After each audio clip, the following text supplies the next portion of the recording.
شهر نيسان وبسوء متفاقم عاما بعد عام يأتي على القدس محملا بجرعة إضافية من الويلات الإسرائيلية، فهو الشاهد على أبرز التضييقات والمخططات العنصرية التي تطال المقدسيين وتنتهك حرمة مقدساتهم لصالح تنظيم احتفالات المستوطنين خلال عيد الفصح العبري. فكما كل عام يتزامن العيد العبري مع احتفال الطوائف المسيحية بالفصح المجيد، الأمر الذي تتبعه حكومة نتنياهو بتجديدات وإغلاقات ميدانية تمهد اقتحام المستوطنين الواسع للأقصى وتسهل وصولهم للبلدة بعد تكبيل مراسم الاحتفالات المسيحية.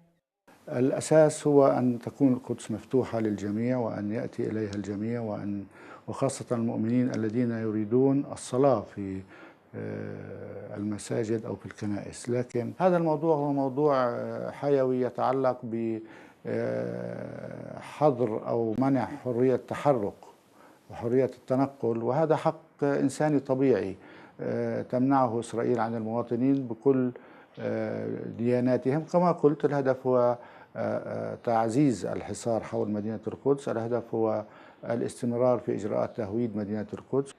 ولمنع وصول أبناء القيامة للكنائس ودثر شعائرهم تحف سلطات الاحتلال الطرق المقررة للقداس بأكثر من 100 حاجز عسكري، إلى جانب الاعتداء على الحجيج وحجب التصاريح عن الوافدين من الضفة.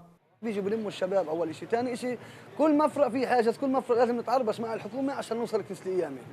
يعني هم بيحاولوا يعرقلونا بالطريق او ياخرونا، لانه احنا ما عندنا ميعاد على القيامه، لازم نكون بالقيامه على الساعه 12 الظهر.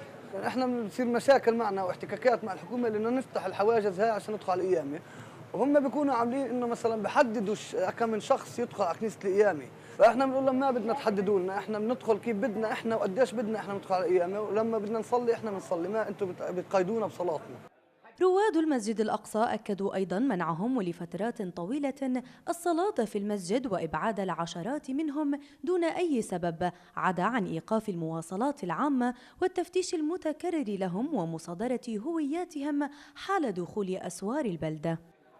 بين أكناف عاصمة احتضنت 3 ديانات وامتزجت في فنائها أجراس كنائس ومآذن اعتادت أن تصدح بحرية العبادة وتآخي الطوائف، تعزم إسرائيل على تنغيص أعياد الفلسطينيين في القدس وتفتيت شعائرهم الدينية لإفساح الطرق أمام اقتحامات المستوطنين وصلوات تلمودية اتخذتها سبيلا لتتويج أجندات سياسية. لبرنامج القدس، ياسمين أسعد، الغد العربية، القدس المحتلة.